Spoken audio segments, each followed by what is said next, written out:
Los que tuvieron la oportunidad de estar el día de ayer en las dos sesiones, las dos primeras módulos, se dieron cuenta que tuvimos unas presentaciones extraordinarias, yo las calificaría así, revisando toda la evidencia que tenemos en la actualidad sobre el manejo de la hipertensión portal. Así es que me toca un tema en el que voy a aprovechar para tratar de concretar de la manera más prácticamente posible los conceptos actuales para el manejo de la hemorragia varicial aguda. Ustedes todos saben que las varices esofagogástricas se forman en los pacientes con cirrosis hepática aproximadamente un 7% de los pacientes por año. De aquellos pacientes que ya tienen varices, el 15% sangrarán con una mortalidad aproximada del 20 al 35%, y una vez que pasa el episodio agudo, el 60% tiene un riesgo de resangrado si no recibe algún tipo de terapia de profilaxis secundaria. El sangrado por varices esofágicas está francamente relacionado con el gradiente de la presión portal.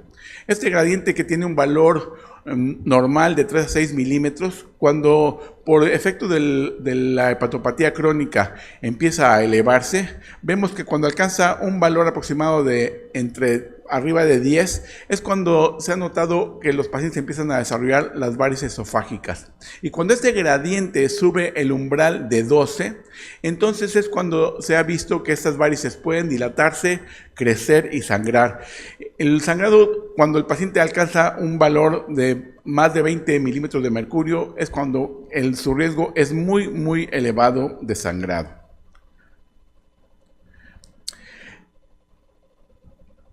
Tomando algunas en cuenta de lo que comentamos ayer, quiero puntualizar algunos puntos que sería muy importante que se pudieran llevar a casa. En el momento actual, para la profilaxis preprimaria, o sea, aquellos pacientes que tienen una cirrosis hepática, pero que no han desarrollado todavía varices, ningún tratamiento ha demostrado efectividad para prevenir que se formen las varices. Hay algunos estudios que los vimos ayer más extensamente, en que se ha tratado de utilizar, por ejemplo, beta bloqueadores para prevenir la formación de las varices, y estos no han sido efectivos. Pero lo que sí vimos ayer también muy claramente es que cuando el paciente ya tiene varices, lo que se trata es de prevenir el primer sangrado. Y ese primer sangrado, las dos alternativas que tenemos son beta bloqueadores o la ligadura. En la excelente ponencia de la doctora García Sao vimos que el uso de los beta bloqueadores tiene la ventaja de que no solamente previene el primer sangrado, sino que además previene las complicaciones que se presentan en la cirrosis. Entonces, creo que está plenamente demostrado, no voy a insistir mucho en eso, pero para que se lleven el mensaje a casa, que los pacientes que tienen varices deben de recibir terapia con beta bloqueadores, y si hay alguna contraindicación para su uso o si no los toleran y las varices son grandes o tienen riesgo alto de sangrado, se pueden utilizar ligadura. Vamos ahorita en esta plática a concentrarnos en el manejo del evento agudo, pero el evento agudo, como ven, es solamente una parte de toda la evolución del paciente. Una vez que el paciente sobrevive al evento agudo, es muy importante que el paciente debe entrar a un programa de profilaxis secundaria. Eso consiste en cómo vamos a prevenir que el paciente tenga un resangrado por las varices. Y ahí también quedó plenamente demostrado con la evidencia que el mejor tratamiento para la profilaxis secundaria en la actualidad es la combinación tanto del uso de las ligaduras junto con el uso de beta bloqueadores, porque entre los dos se potencian y disminuyen mucho más el riesgo de sangrado. Entonces vamos a entrar en el tema, y como mensaje yo creo que estos serían los 10 puntos fundamentales que les pediría así que anotaran o los vieran, porque son los puntos básicos del manejo de un episodio de sangrado agudo por varices esofagogástricas. Vamos a repasarlos. El primero, el paciente requiere una monitorización estrecha, idealmente en una unidad de cuidados intensivos. El paciente debe ser sometido a un ABC de los cuidados elementales, pero con las siguientes consideraciones. El primero es que en el manejo del volumen del paciente, la meta es mantener su presión arterial alrededor de 100. O sea, no subir más allá. Lo ideal es un 90-60, porque lo que queremos evitar que si llevamos un una reposición de líquidos muy agresiva, podemos favorecer el sangrado. Y si tenemos una reposición escasa, pues obviamente estamos comprometiendo la salud hemodinámica del paciente. El tercer punto es que estos pacientes, muchos de ellos llegan con el sangrado masivo y activo y tienen alto riesgo de una broncoaspiración. Entonces hay que ser muy cuidadosos y tenerlo en mente, pasar la revista. ¿Mi paciente tiene protegida su vía aérea o es conveniente que se la proteja con intubación? Una vez que hemos resuelto el ABC del paciente, está demostrado, también ayer revisamos la evidencia con mucha extensión, las drogas vasoactivas, depende de las que tengan en su hospital, pero es muy conveniente que utilicen en su protocolo algunas de ellas, somatostatina, octreótido o terlipresina. La evidencia que revisamos es contundente en señalar que los pacientes se benefician del uso de una de estas drogas. También otro mensaje, el cuarto punto: todos los pacientes con un sangrado activo deben de recibir antibióticos profilácticos. Los pacientes están con un riesgo de infección importante, tienen alteraciones en la translocación bacteriana, su incidencia de peritonitis bacteriana espontánea es muy alta. Entonces, el uso de antibióticos profilácticos, antes se utilizaban las quinolonas, en la actualidad el que se prefiere es la ceftriaxona. Ayer vimos la evidencia, es contundente para demostrar que el uso de estos antibióticos mejora la sobrevida de los pacientes. Todo esto se hace en la unidad de urgencias antes de pasar el paciente a endoscopía. Entonces, si estamos preparando al paciente para endoscopía y el paciente tiene un sangrado activo o tiene mucha sangre en la cavidad gástrica, sería muy conveniente tratar de obtener una mejor visualización, y esto se logra con el uso de procinéticos. El procinético que más se ha estudiado es la eritromicina endovenosa.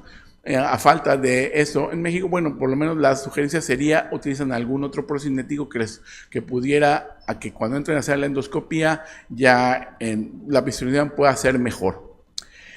Los pacientes van a requerir transfusión, pero también con el criterio de no excederse. La meta ideal en la actualidad es restablecer los volúmenes de hemoglobina para que se mantengan entre 7 y 9 en un promedio apropiado de 8.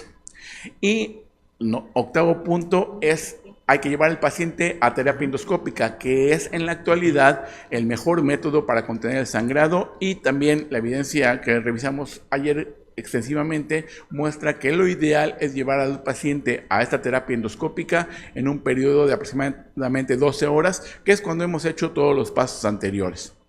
Va a haber algunos casos, los vamos a comentar, en que la terapia endoscópica no pueda resolver el episodio agudo en ese momento de manera contundente, y entonces se tiene que ganar tiempo. El método estudiado ya con evidencia, que también vimos, es la colocación de stents esofágicos, y vamos a hacer algún comentario sobre lo que también vimos ayer, el uso de polvos hemostásicos.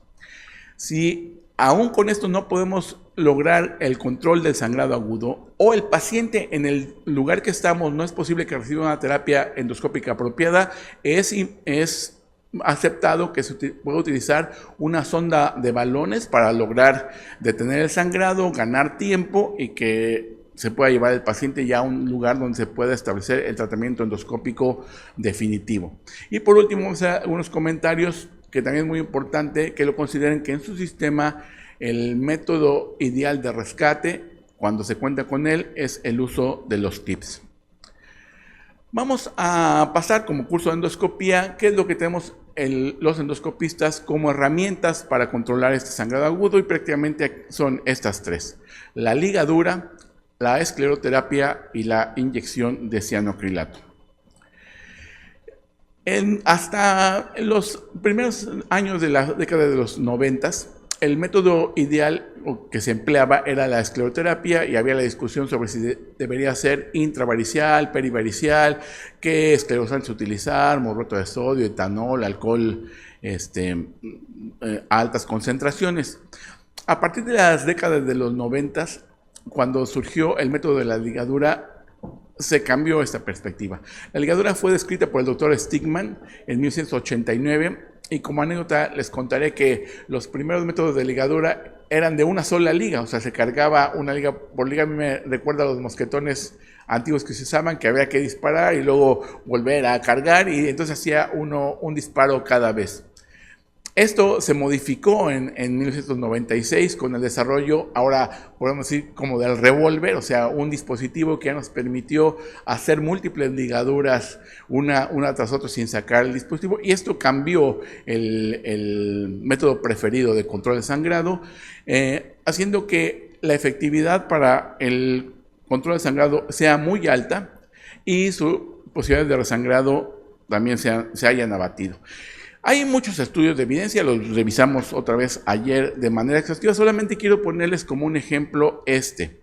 Vean ustedes, en este estudio, ya desde luego antiguo, en el que se comparaba el uso de las drogas vasoactivas más escleroterapia contra el uso de las drogas vasoactivas más la ligadura. Lo que quiero que noten principalmente es que el éxito total era con la escleroterapia.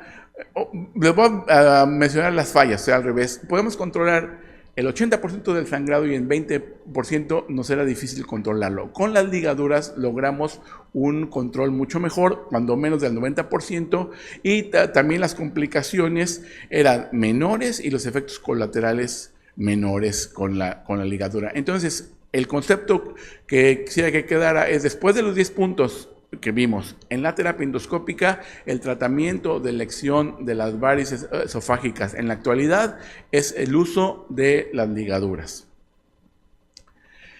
¿Qué pasa cuando en ese 10% no logramos controlar el sangrado agudo? Estas son las alternativas que también revisamos, pero quiero pasarles una lista rápida para que quede el concepto claro. Si el sangrado no lo podemos controlar, hay varios estudios recientes que ayer vimos que la prótesis esofágica cubierta autoexpandible es un método de compresión fácil, relativamente técnicamente fácil de colocar, que pudiera estar disponible como un recurso auxiliar y al alcance de los servicios. El precio no es barato, pero puede salvar una vida.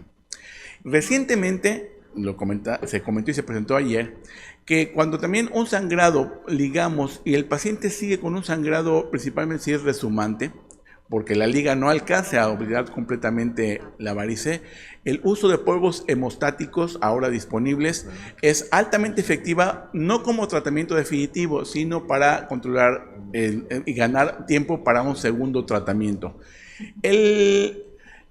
Ayer se comentaba que está por imprimirse un trabajo que se hizo en Egipto, en la que se evaluó prospectivamente aleatorizando pacientes para recibir polvos hemostáticos contra algunos que no lo recibían, pero que se retardaba su tratamiento 12 horas para comparar el efecto. Obviamente en ningún caso es conveniente retardar el tratamiento, pero este trabajo lo que evidenció es que los polvos hemostáticos pueden ser efectivos para detener el sangrado de manera temporal, quizás no como tratamiento definitivo, pero sí como un tratamiento temporal. En los Estados Unidos y en algunos centros de tercer nivel en la Ciudad de México y en el país, en Monterrey y Guadalajara, el método que se utiliza de salvamento más comúnmente empleado y para el que tenemos más evidencia científica cuando la ligadura como método endoscópico no logra el control de sangrado es el uso de un cortocircuito suprahepático vena porta a través de la vena jugular, conocido como el TIPS. También vimos que para las varices gástricas, y las pláticas siguientes van a tocar precisamente estos temas, una manera de controlar el sangrado por varices gástricas cuando no se logra hacer por endoscopia es el BRTO, o sea, la obliteración del shunt espleno renal, y después, ya una vez detenido con el balón el flujo anterógrado para evitar la embolización, se puede utilizar algún esclerosante para obliterar las varices gástricas. Y hasta hace algunos años había grupos muy entusiastas que proponían la cirugía. De hecho, también en los 90s el tratamiento, se discutía mucho si el tratamiento definitivo de la profilaxis secundaria era la cirugía, se discutía si procedimientos de derivación o procedimientos de desvascularización. Realmente es posible controlar un sangrado con cirugía, pero la mortalidad asociada es muy alta y prácticamente no hay grupos que en la actualidad la promuevan. El TIPS se va a comentar más adelante, pero algunos puntos que también quisiera que quedaran como mensaje. Requieren un radiólogo intervencionista experto. Es altamente efectivo. Su problema es que es relativamente caro y su uso en la actualidad está empleándose como un caso de falla a la endoscopía, como rescate, y principalmente si el paciente va a ir a un trasplante hepático, puede utilizarse como un puente. Los TIPS se obstruyen en promedio al año y requieren una monitorización hemodinámica cada 3 meses. Y ese es el algoritmo que sugeriríamos basado en las guías recientemente publicadas sobre el sangrado varicial. Se requiere la resistencia adecuada con los 10 puntos que ya mencionamos, que incluyen la terapia farmacológica, los procinéticos, los antibióticos y ir a terapia endoscópica. En los pacientes que tienen criterios de alto riesgo es cuando se ha considerado que un TIPS temprano, no como rescate, sino como un TIPS temprano, pudiera ser más efectivo. En los demás pacientes, si el paciente responde a drogas vasoactivas y con eso se controla, podría irse directamente a iniciar la profilaxis secundaria. Si tiene un resangrado menor, el intento sería hacer un segundo tratamiento endoscópico y se controla a esta ya terapia de profilaxis secundaria. Y en el caso de que por ninguno de estos métodos se lograra controlar, entonces el paciente debe ir a un TIPS. Vamos a comentar los últimos minutos sobre las varices gástricas, que ayer también fue una cosa de debate, pero para presentar los siguientes puntos. Las varices gástricas tienen una incidencia menor que las esofágicas, los sangrados tienden a ser más profusos y se pueden formar después de erradicar las varices esofágicas, ya sea con escleroterapia o con ligadura. Para las varices GOP1, solamente para las GOP1, que ayer también vimos esquemas muy buenos de cómo se forman, el uso de escleroterapia de ligadura puede ser bastante efectivo.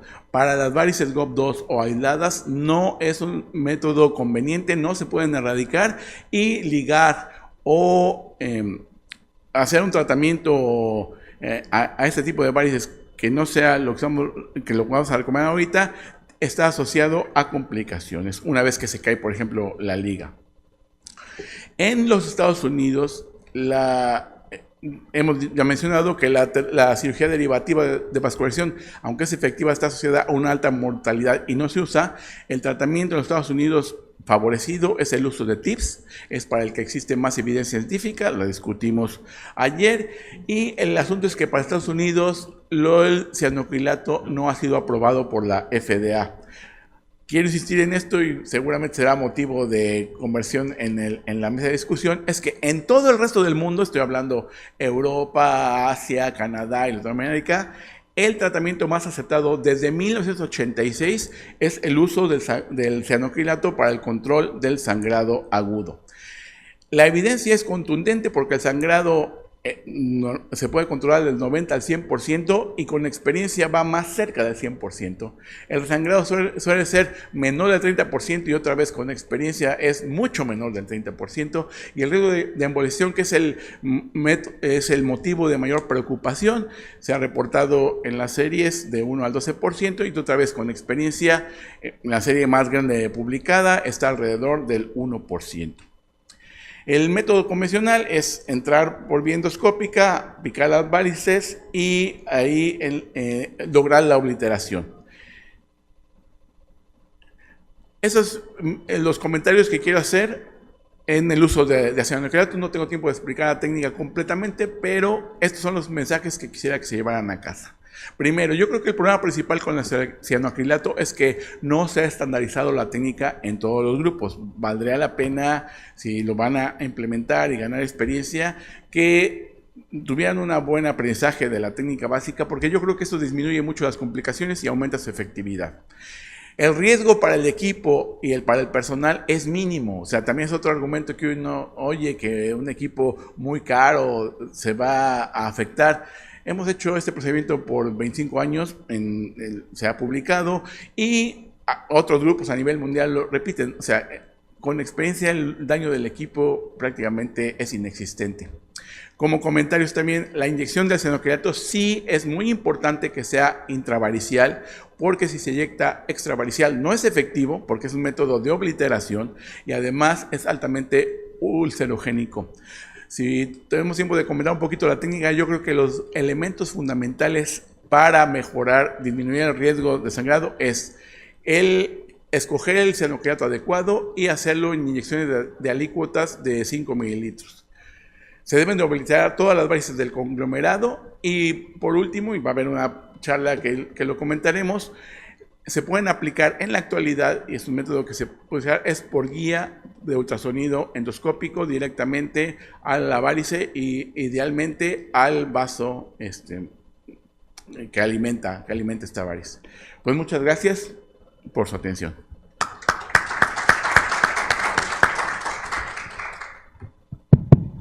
A continuación,